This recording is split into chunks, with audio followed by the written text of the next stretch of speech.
কি বলেন, দুনিয়ার মানুষ তুমি শোনো, আমি মালিক ইবনে দিনারের পরিবর্তন এমন একটা রাতে হয়েছে যেই রাত লাইলাতুল কদরের রাত। এই লাইলাতুল কদরের রাত্রিতে আমি মালিক ইবনে দিনারের পরিবর্তন। বলে কেমনে? বলে আমার সামনের জনসাধারণ তোমরা শোনো, আমি মালিক ইবনে দিনার একদিন লাইলাতুল কদরের রাত্রিতে আমার মাইয়া তখন ঘরের মধ্যে ছোট্ট শিশু বাচ্চা, আমার বিবি নামাজ পড়ে,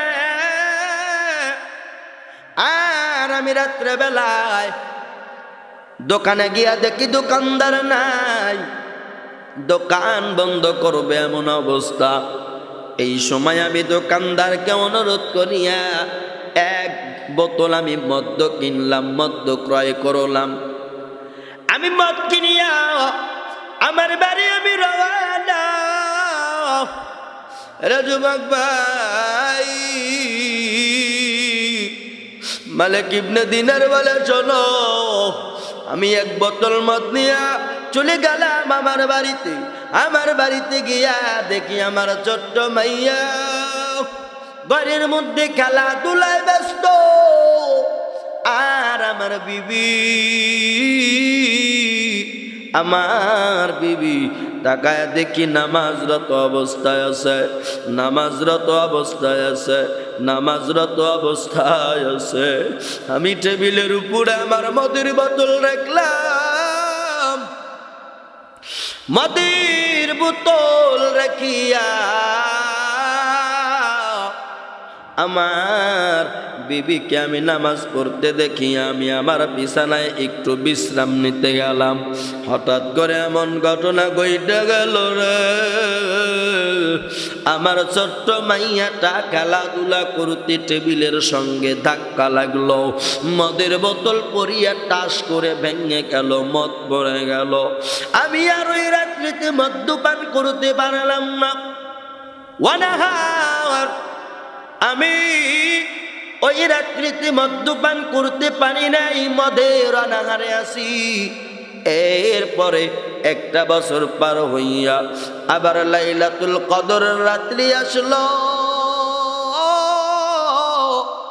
কিন্তু এই লাইলাতুল কদর গেছে, লাইলাতুল কদর সামনে, লাইলাতুল কদর মাঝখানে একটা বছর। এই বছরের মধ্যে আমার কলিজার টুকরা ছোট একটা মাইয়া, ওরে বাবা রে, আমাদের থেকে বিদায় নিয়ে মাটির কবরের মধ্যে চলে গেল। আমার ছোট্ট মেয়েটা মাটির কবরে গেল, আমার মেয়েটার আমাদের সঙ্গে নাই, আমাদের সঙ্গে নাই না থাকার কারণে আমার ঘরটা ফাঁকা ফাঁকা লাগে। এমনিতে তো মন বসে না, মনটা শুধু খারাপ কাজের দিকে অগ্রসর হয়। তার মাঝখানে আমার মেয়েটা যখন মারা গেল, ঘরের মধ্যে শুধু আমি আর আমার বিবি, নাই নাই আর আমার কলিজার টুকরা কন্যা সন্তান নাই। আল্লাহর ডাকে সারা দিয়ে আমাদেরকে পার বানাইয়া মাটির কবরে রওনা দিছে, ওয়াসিনপুরে উড়ে গেছে। নাই নাই নাই, আমার মাইয়াটা আর জমিনে নাই। লাইলাতুল কদরের কত বড় রাত্রি, কত বড় সম্মান, কত বড় মর্যাদা, কত বড় বরকতপূর্ণ রাত। মালিক ইবনে দিনার রাহমাতুল্লাহি আলাইহি ডাক দিয়া বলেন, এরে দুনিয়ার মানুষ, লাইলাতুল কদরের রাত্রি আবার যখন সামনে চলে আসলো, আমি আবার দোকানে গিয়া দোকানদার কি বললাম, দোকানওয়ালা ভাই আমাকে এক বোতল মদ দাও, এক বোতল মদ আমারে দাও। আমি মদের বোতল নিয়া মদ কিনিয়া আমি আমার ঘরের মধ্যে চলে আসলাম। ওই দিনটাও ছিল লাইলাতুল কদরের রাত্রি। আয়েশা দেখি আমার বিবি জায়নামাজের মুসল্লায় দাঁড়াইয়া নামাজ আদায় করে। আমার বিবি নামাজ আদায় করে, বিবিটারে কোনো কথা না বলিয়া আবার আমি আমার ইচ্ছা মতো মদ্যপান করলাম। মদ্যপান করিয়া আমি ঘুমের ঘরে ঘুমায়া গেলাম। এরা দুনিয়ার মানুষ শুনো, আমি যখন ঘুমায়া গেলাম, ঘুমের ঘরে আমি অচেতন হয়ে গেলাম। গভীর রাত, এ আমার ভাই বাবারা, লাইলাতুল কদরের রাত্রি দেখো কেমন বরকতপূর্ণ। আহারে আল্লাহর একজন খারাপ বান্দা কিভাবে আল্লাহর ওলি হয়ে গেল। এক রাতের বরকতে ওলির দপ্তরে নামটা আল্লাহ লিখে নিলেন। এই ওলি কেমন ওলি? মালিক ইবনে দিনার রহমাতুল্লাহি আলাইহি তিনি বলেন, আমি মদ্যপান করিয়া ঘুমাই। আমি ঘুমের ঘরে যখন ঘুমাইতে গেলাম, ঘুমের ঘরে আমি অচেতন অবস্থা। হঠাৎ করে আমি স্বপ্নের মাধ্যমে দেখি আমি স্বপ্নের জগতে চলে গেলাম। তো স্বপ্নের জগতে গিয়ে কি দেখলেন? মালিক ইবনে দিনার রহমাতুল্লাহি আলাইহি তার সামনে আম জনসাধারণকে বলতেছেন, ও আল্লাহর বান্দারা, আমি মালিক ইবনে দিনার মদ্যপান করছি। মদ্যপান করিয়া আমি মালিক ইবনে দিনার ঘুমের ঘরে বিভোর ঘুমে ঘুমায় আছি। কিন্তু আমি মাঝখানে স্বপ্নের জগতে ঢুকে গেলাম। স্বপ্নের জগৎ, স্বপ্নে মানুষ না কত কিছু দেখে, দেখে কিনা বলেন? বলে বাংলাদেশে ঘুমায়, সৌদি আরবে ঘোরে, এরপরে মালয়েশিয়ায় ঘোরে। আপনি এক জেলায় ঘুমাইছেন, তো ঘুমের ঘরে স্বপ্নের মধ্যে কোন কোন জায়গায় গেছেন যার কোনো তুলনা নাই। কথা বলেন ঠিক কিনা বলেন? এরকম অবস্থা। তো মালিক ইবনে দিনার বুঝায়, তো আমি ওই দিন এমন একটা স্বপ্ন দেখছি, বলে ওই স্বপ্নের মাধ্যমে লাইলাতুল কদরের রাত্রিতে বরকতে আল্লাহ পাক আমাকে ওলি বানায় দিছে। সুবহানাল্লাহি ওয়া বিহামদিহি। এরে আমার যুবক ভাই, লাইলাতুল কদরের রাত্রিতে ঘুমাই ঘুমাই মদ্যপান করিয়া মালিক ইবনে দিনার রহমাতুল্লাহি আলাইহি ঘুমাইতেছেন। মালিক ইবনে দিনার এবার ডাকতে বলে, স্বপ্ন যোগে আমি দেখি আমার একটা সাপ তারা করে। কি তারা করে বলেন? সাপ। এত বড় সাপ! মালিক ইবনে দিনার রহমাতুল্লাহি আলাইহি বলেন, এত বড় সাপ আমার জীবনেও দেখি নাই। এত বড় সাপ! এই সাপের চেহারা বড় ভয়ঙ্কর। এই সাপের চেহারা বড় ভয়ঙ্কর। সাপের চোখ দুইটা আগুনের মতো জল জল করে জ্বলে। আগুন মিশ্রিত চাহনি সাপের। জিহ্বা যখন বাগির করে, এই জিহ্বা আগুনের শিশার মতো জ্বলে। সাপটার গা কেমন যেন বিশ্রী দেখতে, বড় ভয়ঙ্কর ভয়ঙ্কর। এই সাপ আমি মালিক ইবনে দিনারকে যখন ধাওয়া করলো, দাওয়া করতেছে, আমি মালিক ইবনে দিনার দৌড়, আমি দৌড়াই দৌড়াই, সাপ আমাকে ধাওয়া করে। আমি সাপের ভয়ে কত জায়গায় দৌড়াইলাম, কত জায়গায় দৌড়াই, কিন্তু আমি মালিক ইবনে দিনার কোনো জায়গায় ঠাই নেওয়ার মতো নাই।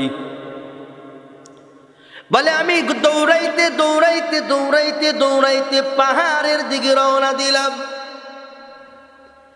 এত বড় পাহাড়, এই পাহাড়ের ভিতরে আমি যখন দৌড়াইলাম, পাহাড় বেয়ে বেয়ে বেয়ে বেয়ে পাহাড় দিয়ে যখন আমি দৌড়াইতেছি, আমার কোনো পথ নাই, কোনো দিশা নাই। আমি কোন দিকে যাব আমি মালিক ইবনে দিনার কিছুই বুঝতে পারি না। হঠাৎ করে দেখা হয়ে গেল একজন বৃদ্ধ লোক। এমন একজন বৃদ্ধ লোক, এই লোকটা বড় বুড়া, বৃদ্ধ হয়ে গেছে, শরীরে শক্তি নাই। বৃদ্ধার কাছে গিয়ে আমি বললাম, ও বৃদ্ধ বাবাজি, আমারে বাঁচাও। দেখো আমার পিছনে কত বড় সাপ ধাওয়া করে, এই সাপ আমারে ধাওয়া করে, আমার পিছু তো ছাড়ে না। আমার একটু সহযোগিতা করো, আমার একটু সহযোগিতা করো।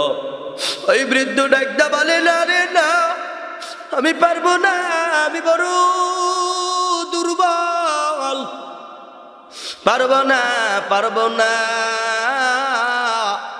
আমি এই সাপ থেকে তোমাকে রেহাই দিতে পারবো না।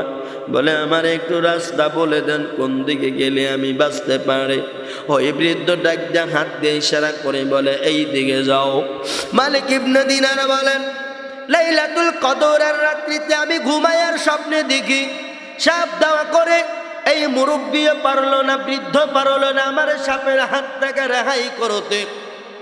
আমার একটা রাস্তা দেখায়া দিল, যা মালিক ইবনে দিনার এই রাস্তা দিয়ে দৌড়া। আমি মালিক ইবনে দিনার এই রাস্তা দিয়ে দৌড়াই। আমার পিছনে সাপ ধাওয়া করে, এত জোরে জোরে গর্জন, এত বিকট আওয়াজ। এই আওয়াজ শুনি আমি মালিক ইবনে দিনার আরো ভয় পেয়ে গেলাম। আমি যখন উঠতে উঠতে উঠতে উঠতে পাহাড়ের উঁচু চূড়ার মধ্যম পন্থায় গেলাম, আমি গিয়ে দেখি দাউ দাউ করে রাস্তা বরাবর আগুন জ্বলে। এমন আগুন জ্বলে, ওই আগুন পার হওয়া আমি মালিক ইবনে দিনারের সম্ভব নয়। পিছনে সাপ ধাওয়া করে, কি করব? আমার জ্ঞান অনুযায়ী আমি অন্য পথ বেছে নিয়ে দৌড়াই। পাহাড়ের পথ, গিরিপথ বেয়ে বেয়ে আমি মালিক ইবনে দিনার উঠতে লাগলাম পাহাড়ের চূড়ায়। ওই পাহাড়ের চূড়ায় দাঁড়াইয়া দেখি বিশাল এক মাঠ। এই মাঠের মধ্যে কি সুন্দর ঘর, গেট করা, পাঁচির দেওয়া জায়গা। আমি ঢুকতে পারি না, হাঁপাইতেছি। দৌড়াইয়া দৌড়াইয়া আমি হাঁপাইয়া গেলাম। ওখানে আমি তাকায়া দেখি ছোট্ট ছোট্ট বেগুনা মাসুম বাচ্চারা খেলাধুলা করে। এই বাচ্চারা দেখিয়া ডাক দেয়, কে আইছে দেখ, অমুকের বাবা আইছে, অমুকের বাবা। মালিক ইবনে দিনার বলেন, হঠাৎ করে একটা ছোট্ট বাচ্চা মেয়ে দাঁড়ায় গেল আমার সামনে। দুটো নজর দিয়া দেখি ওই বাচ্চার কেউ না। ওই বাচ্চা আমার দৌহিত্র সন্তান, আমার ছোট্ট মাইয়া, যিনি 6 থেকে 7 মাস হয়ে গেল দুনিয়া থেকে বিদায় নিয়ে মাটির কবরে চলে গেছে। মাইয়াটারি দেখিয়া বললাম, মা তুই এখানে? মা দেখ, আমারে রক্ষা করার আর কেউ নাই। ওই ছোট্ট মেয়েটা ডাকতে বলে, বাবা কি হয়েছে তোমার? মালিক ইবনে দিনার রাহমাতুল্লাহি আলাইহি ডাকতে বলে, ও আমার মা, শোন, আমার মাইয়া দেখো আমার পিছনে কত বড় সাপ ধাওয়া করে। মা, এই সাপ আমার ধাওয়া করে রে মা। মা, আমি সাপের হাত থেকে বাঁচতে চাই। ওই জায়গায় গেলাম, ওখানেও আগুন দাউ দাউ করে জ্বলে। আমি পথ না পাইয়া এই পথে আইসা তোমার সঙ্গে দেখা হয়ে গেল। বাজান দিলের কান লাগায়া শোনো, এই রাত্রি কিন্তু ছিল কদরের রাত্রি। কদরের রাত্রিতে মালিক ইবনে দিনার স্বপ্নে দেখে, আল্লাহর বান্দা তাকায় দেখো, মালিক ইবনে দিনার ডাকতে বলে, মা ওই যে পিছনে দেখ, এত বড় সাপ আমারে দাওয়া দিছে, আমারে তারা করে রে আম্মা। ওই ছোট্ট মাইয়াটা বাবার হাত এক হাত দিয়ে ধরলেন, ডান হাত দিয়া বাবার হাত ধরিয়া বাম হাত দিয়া সাপের গায়ে এমন জোরে একটা থাপড় মারলেন, আঘাত করলেন। আঘাত করার কারণে এই সাপ তখন মালিক ইবনে দিনারের পিছু ছাড়িয়ে দিয়া চলে গেল। মালিক ইবনে দিনারে ডাক দিয়া কয়, মারে তুই এত ছোট্ট মানুষ, তুই সাপটারে তারা দিলি। আমি এর আগে একজন মানুষরে বললাম আমারে রক্ষা করতে পারে নাই, আমারে বাঁচাইতে পারে নাই, সাপটারে দাওয়া দিতে পারে নাই। ছোট্ট মেয়ে ডাকতে বলে, বাবা তুমি বলো এখন পর্যন্ত তোমার সঙ্গে কোন কোন ঘটনা ঘটেছে, বাবা তুমি বলো না কেন? এবার মালিক ইবনে দিনার ডাকতে বলে, ওরে আমার মা, এই সাপটা যখন ধাওয়া করেছে আমি মাঝপথে একজন বৃদ্ধরে পাইলাম, তারে বললাম, তিনি বললেন আমি দুর্বল, তিনি বললেন আমি দুর্বল, আমার ক্ষমতা নাই সাপটারে ধাওয়া দিয়া তাড়ায় দেওয়া। ওই মালিক ইবনে দিনারের ছোট্ট মাইয়া ডাকতে বলে, বাবা রে, ওই বৃদ্ধ না, ওইটা হলো তোমার রুহু, তোমার রুহুরে খাবার দাও নাই,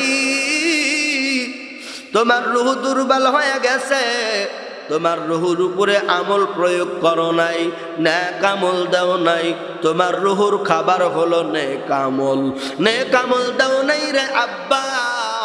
ওইটা বৃদ্ধ না, ওইটা তোমার রুহু, তোমার রুহুটা বড় দুর্বল, কারণ তুমি গুনার কাজ করে করে রুহুটারে দুর্বল বানায় দিছ। ওই রুহুটা আর তোমার সঙ্গে এরকম শক্তিশালী কাজ করতে পারবে না। বলে, মা যেই সাপ আমারে ধাওয়া করেছে, মালিক ইবনে দিনার রাহমাতুল্লাহি আলাইহির মেয়ে ডাকদা বলে, ও বাবা শুনো, ওই সাপ, সাপ না বাবা, সাপ না, ওইটা হলো তোমার নফস, তোমার নফস। বাবা তোমার নফস দেখো কত বিগড়ে গেছে, তোমার নফস শয়তানের দোকায় পড়িয়া তোমার নফসটা শুধু গুনাই করছে। বাবা দেখো কত বড় দানব হয়ে গেছে, আব্বা জানোই সাপ কত বড় হয়ে গেছে। আব্বা রুহুরে তুমি খাবার দাও নাই, তুমি খাবার দিয়েছো সাপরে, সাপরে তুমি খাবার দিছো গুনার কাজ করিয়া, খাবার বানাইয়া দিছ। ওই সাপ আজকে বড় হইয়া তোমার এই ধাওয়া করে। আর ওই যে তোমার বৃদ্ধ, ওটা আসলে বৃদ্ধ লোক না, ওটা কোনো দুনিয়ার মানুষ না রে বাবা। ওই বৃদ্ধ হইল তোমার নফস, তোমার রুহু, তোমার রুহু, তোমার রুহু বড় দুর্বল, তোমার রুহু বড় দুর্বল। ওরে বাবা, তুমি যে আগুন দেখেছো, ওই আগুন কোন দুনিয়ার আগুন না, ওই আগুন হলো জাহান্নামের আগুন। বাবা তুমি শোনো, ওই আগুন বড় জাহান্নামের আগুন। বাবা তোমার এখনো হায়াত আছে, বাবা তুমি ভালো হয়ে যাও, ভালো হয়ে যাও। বাবা আমি তোমার আদরের মাইয়া, আমি তোমারে বললাম বাবা তুমি ভালো হও। এরে আল্লাহর বান্দা মালিক ইবনে দিনার রাহমাতুল্লাহি আলাইহি এইবার বাজান হঠাৎ করে তার চক্ষুখানা খুলিয়া গেল। তাকায়া ডাইনে দেখে অন্ধকার, বামে দেখে অন্ধকার। এই অন্ধকার রাত্রি এখন মাঝ বরাবর রাত। মালিক ইবনে দিনার দেখে বিবি গণের এক কর্নারে নামাজ আদায় করে। মালিক ইবনে দিনার আল্লাহর ওলি তাকায়া দেখে শরীর কানা পুরো ঘেমে গেছেন। এত স্বপ্ন, ভয়ঙ্কর স্বপ্ন তিনি দেখলেন। কোন রাত্রে দেখছে বাবা? এইটাই রাত, লাইলাতুল কদরের রাত্রে মালিক ইবনে দিনার এই স্বপ্ন দেখলেন। স্বপ্ন দেখিয়া আর তিনি এরকম ঠিক থাকতে পারলেন না। গোসল করিয়া ওযু বানাইয়া জায়নামাজের মুসল্লা তিনি দাঁড়াইয়া গিয়া আল্লাহর কাছে কান্দে, আল্লাহর কাছে কান্না করে আর দোয়া করে, তওবা করে। ও মালিক তুমি ছাড়া কেউ নাই, তুমি ছাড়া কেউ নাই। ও আল্লাহ তুমি আমারে মাফ কইরা দাও, আমার জীবনে আমি যত গুনাহ করেছি আল্লাহ আজকে রাত্রিতে তোমার কাছে মাফ চাই। লাইলাতুল কদরের রাত্রিতে আমি মাফ চাই, আমারে তুমি মাফ করে দাও। দাও, আল্লাহ আমারে তুমি মাফ করে দাও। আমার দয়া মাওলা রে, আমার দয়ার মাবুদ রে, কোথায় গেলে পাইব তোমার ঠিকানা, তোমার খুঁজিয়া